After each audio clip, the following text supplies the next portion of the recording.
prolong it from collapsing? Can they use a central bank digital currency? We already have central bank digital currencies. It's called the dollar, right? It's a central bank currency and it's digital, right? Who cares if it's on a blockchain or not? What's the difference? Everybody goes back to like Fight Club, $0, and we're just going to give you a spontaneous random amount of dollars and everyone can just, if you were poor and we decide to give you $1 trillion, you're rich. But if you had, if you're a billionaire in dollars and now we decide to give you only a few hundred, now you're poor. Oh, no, that's not going to work. That's insane. So do we want that? No. But would it stop the collapse? No, it won't. Nothing will stop the collapse. In an explosive revelation that's sending shockwaves through the financial world, Rafi Farber unveils the precarious edge on which our global monetary system teeters, with gold and silver as the unlikely heroes poised to save us from the brink of disaster. Farber, a visionary analyst and the brains behind the influential The Endgame Investor newsletter, cast a revealing light on the hidden fissures fracturing the foundations of our economy, declaring gold's meteoric rise not just a trend, but a dire warning of the chaos lurking ahead. Hit the like button, subscribe to the channel, and check our pinned comment. Enjoy the video. Student of history, I know what silver is, and I believe, and I don't, it sounds like an article of religious faith, but it's an article of logic, right? I believe in the regression theorem or the regression principle of Mises, where the point is that all prices have to move back into the past or else there's no such thing as prices. Like what I just said before of, well, can they have a reset where they just give people a random amount of central bank digital dollars or Fed coins or whatever, and then expect everyone to behave? No, they can't, because prices only make sense if they're extended back into the past, into yesterday, into 10 years ago, into 100 years ago, into 1,000 years ago, into whenever civilization started. Right. And money is literally the most liquid commodity, and the most liquid commodity for the public has always been silver, and it still is. Right. The only reason it seems illiquid now is because we use gold derivatives. There's no need for silver if you have a derivative that can divide gold into any amount, into any Satoshi amount. Let's talk about the Bitcoin coinage terminology here. It's really popular now. So a Satoshi of silver can be accomplished by a penny or, any digital thing that you want. So there's no need for the actual physical material now. So it looks illiquid. But when the gold derivative is no longer functioning, what are you going to divide gold with to make a retail purchase of groceries at a store? Like, what are you going to use? A gold coin? You can't do that, because at that point, the entire supermarket might be worth a gold coin. So what are you going to do? Like, here's a gold coin, give me your entire supermarket or 2 aisles of food or whatever it's going to be. You're going to need the material, right? If you look at what happened in the 1970s, which is where I think we are. I think we're in 1978. You can quote me on that, but I might be wrong. And I think we're in 1978. So from 1974 to 1978, silver made a high of whatever. I think it was like $6.50 or whatever it was, 1974 or early 1975. And then until late 1978, nothing was happening. Right? And gold was heading higher, new nominal highs every now and then, going up and down, new nominal high, and then a scary jerk down, new nominal high. That's what gold was doing. Silver was doing nothing. So what do you think the silver bugs were saying back then? Oh, silver is a manipulated market and it's not money. But it is, because you have to go back into the past. And before we were on a gold standard, we were on a silver standard. They were saying the same thing in the 1970s. And then all of a sudden in early 1979, silver started to move very, very fast. And what does that mean? It means the public is finally aware that something is going on and that they need to protect themselves, right? And it's always silver, because that is the money that all prices are based on. We got off the silver standard in 1873. We moved silver to gold in 1873 as a first step towards centralizing the monetary system. It happened all the way back then, 151 years ago. I understand the sentiment. I understand that silver, the monetary silver markets, is a manipulated market. It's been a manipulated market since 1873. Nothing new there. But it's not going to remain that way. The only question is when. That's always the question. And I think it's not far. It's a month, maybe a year. If we're in 1978, 1979 is the year. Market analyst Michael Oliver emphasizes the role of unexpected factors in driving significant market changes. In this context, gold has emerged as a standout performer, signaling a broader trend in the precious metals sector. Despite gold's record highs, Oliver's momentum analysis suggests silver and mining stocks are on the brink of a rally, aiming to narrow their performance gap with gold. Oliver links gold's ascent to vulnerabilities exposed by previous Federal Reserve policies, which inflated asset values to risky levels. He anticipates a correction in overvalued sectors like real estate and stocks, potentially triggering a shift back to inflationary policies by central banks. Such a pivot would likely benefit gold, reinforcing its status as a safe haven amid economic uncertainties. As investors navigate these turbulent waters, gold's leadership in the precious metals market stands as a critical indicator of broader economic trends. The anticipated rally in silver and mining stocks further underscores the dynamic interplay between market sentiment and economic policies. Oliver's insights provide a valuable perspective for those looking to understand the forces shaping today's financial landscape. Now we'll show you the best clips of the latest interview, but first, subscribe, and check our pinned comment for some massive sign-up bonuses. Enjoy the video. How much above or below on an oscillator to the 3/4 moving average. It's sort of fairly long-term yardstick. And what I saw was not what you saw on the price chart. Price chart was this upward arcing action. You could hardly draw a trend line because it steepened. But on momentum, it was a floor. Bang, bang, bang, hitting the same level each time. Over a span of a year and a half or so, the same oscillator levels would occur. As soon as we changed quarters and got into October, November, December of 87, the new quarter, the 3/4 average had moved up. Boom, we blew out the structure on momentum in the second week of October, and we crashed right away. Literally it was a 35% drop, which is the normal definition of a crash, in a matter of a week and a half. I was a bit stunned, but not totally shocked because I got short. I bought puts. Now, once I learned that, I spent the next 5 years, still as a broker, futures broker, developing the methodology, applying it on different time scales in different markets. So I didn't just look at long term, but I'd look at intermediate term, short term, and all that. And those can sometimes be different. You can have a market that's in an intermediate upside, but it's in a long-term downtrend, if you get what I mean. Anyway, in 1992, we started MSA. Our primary customers were major institutions, banks, a large fund, a huge billion-dollar fund for timing research to them. And then in 2015, we opened up to retail subscribers. We analyze all 4 major asset categories. That would be the stock markets, bond markets, commodities, emphasis on gold and silver, and foreign exchange.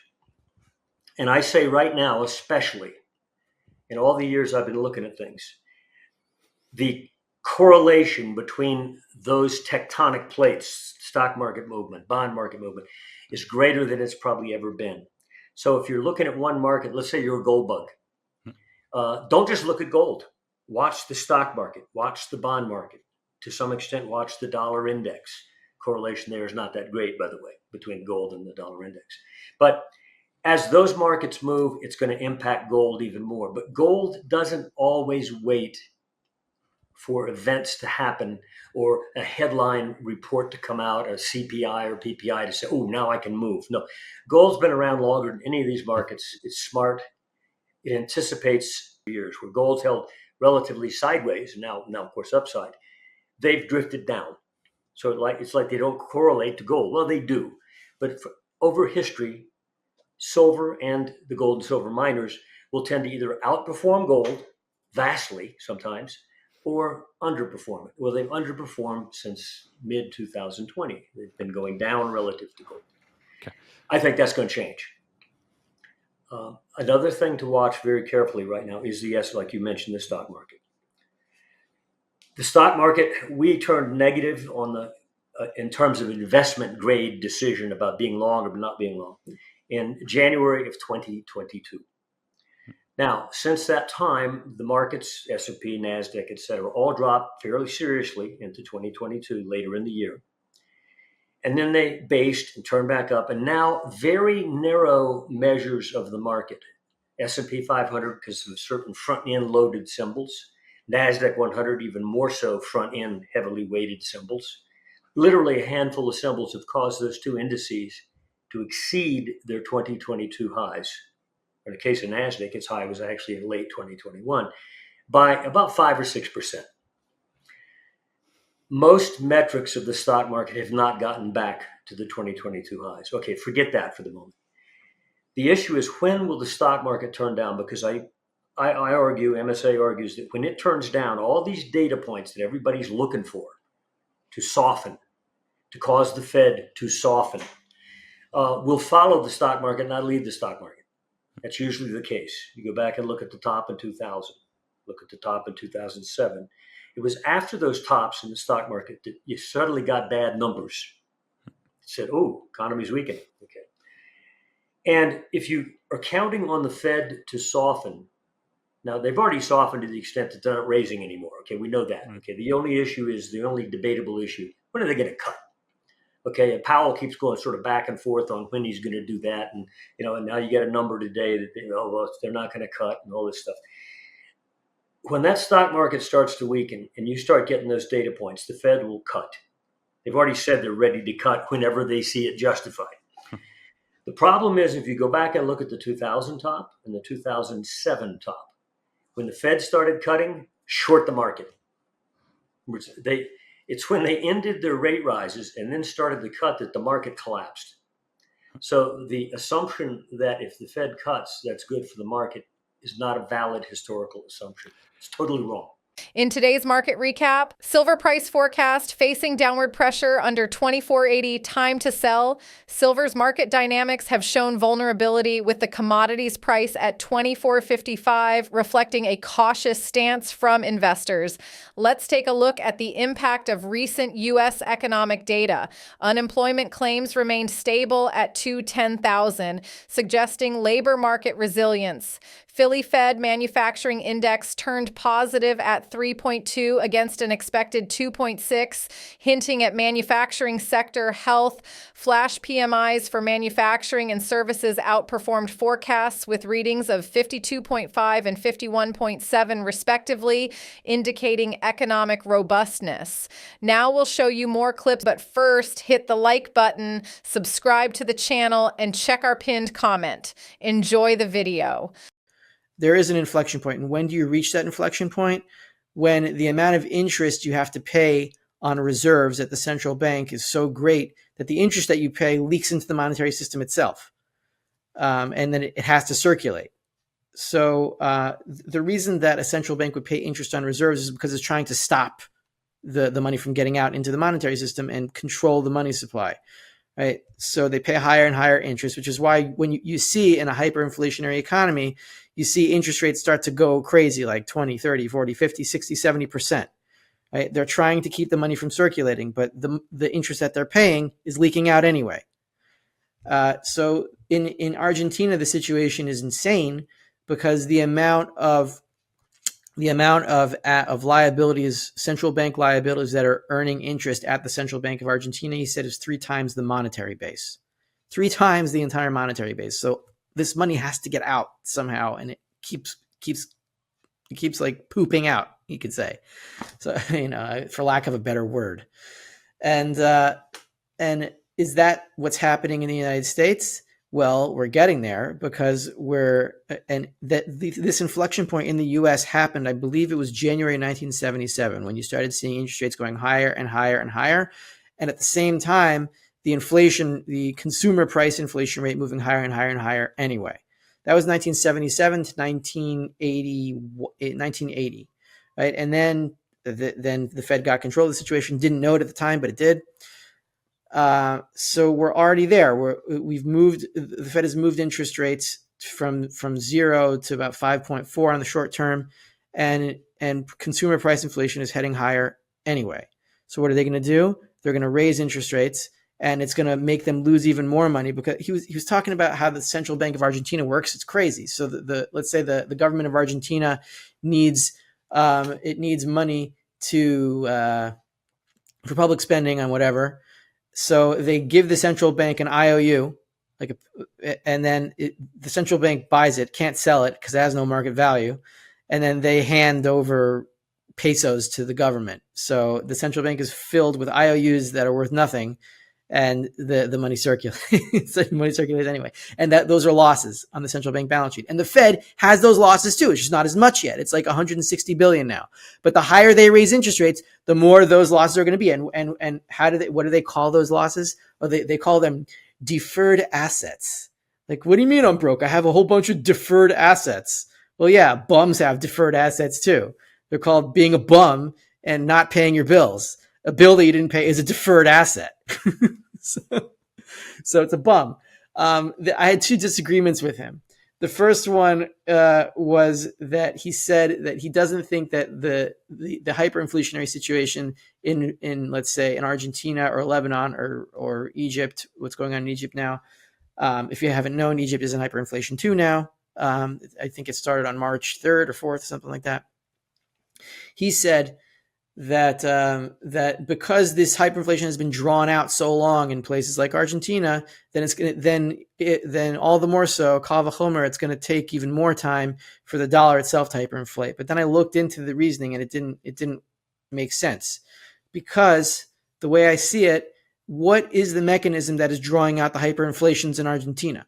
Why is it lasting so long? Why is it last 10 years where you have 20, 30, 40% inflation every year, and it's just never ending, and it just kills people, instead of just being like a rip the Band-Aid off, the money's dead, and that's it, right? Why not? Because when prices start to rise in pesos terms, what do people do? They buy what they need, and then they take whatever savings they have left and they buy US dollars. So it's a flight to US dollars. And where do they get those dollars? On the black market from the US in some line of drug dealers and laundering or whatever. So they chase after US dollars.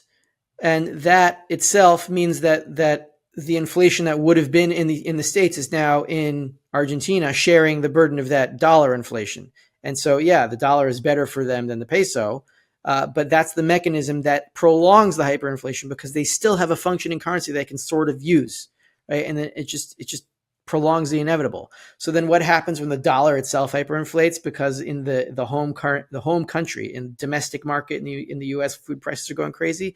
Well, what happens is the exact opposite, right? The Americans don't have any other currency to latch onto. It doesn't exist because the dollar is the base of it all. So then what happens? That all the inflation that was exported didn't disappear. It still exists in the central bank balance sheets of all these other countries, and along the black markets of all these drug dealers or whatever that sell US dollars in the black market. They all get rid of them, and then they send them back to America. And then once that happens, you have like very fast hyperinflation in the dollar, and then it's the hyperinflation of the whole world. So that's why the hyperinflation of the dollar is going to be that much quicker, and it's not going to be drawn out like it is in third world countries, because there's no other currency to rely on. The other disagreement that I had with him, it just remembered, was he believes that if Milei, you asked about Javier Milei, his point, and I believed it at the time, but I don't think he's right about this either, and I'm not sure about this. It's not like this is my position, but I think this is right. That he said that if Javier Milei just like rips the Band-Aid off, destroys the entire monetary system, allows hyperinflation to just like whoop through the roof, then he risks, essentially he's saying he risks anarchy and a loss of law and order completely, and then he might get thrown out of the country or killed or lynched or something, and then a communist dictator could come into his place. And I said, okay, well, that's plausible. Before I stake a position on that, let me think about it. And now I think he's wrong, because we just said they're hoarding US dollars, right? There's still gold and silver there. So if there's no more peso, then people use the dollar as the circulating currency. And then it's not that they get off the pyramid, but they do step down it, one or two steps, and it becomes a little bit safer. And from there, they can start accumulating gold if they're smart, or silver, or both, right? Argentina, land of silver, do it. So I think Rothbard was right. You gotta, if you're a libertarian, he used this analogy, like if there was a button, if you're a real libertarian, if there's a button that you could just like push forever and it just makes the government smaller and smaller and smaller, you'd blister your thumb, you'd bleed your fingers pushing that button, not even worrying about the consequences. Because if you don't, because this system is going to implode, explode, go supernova anyway. You may as well do it now, because the farther it goes, the worse the explosion is going to be. And you've got to have logic, and you've got to have faith. You've got to like not twist in a bad sense, but weave or braid your faith around your logic in a strong rope, and then trust that it will pull you out of a crisis. What do you think of Rafi Farber's take? Are silver coins the way to go in a doom and gloom scenario? Post in the comments section down below how you're preparing for this type of event. Share this video with a gold bug, and check this video right here because it's a perfect fit for you. I see you on the other side.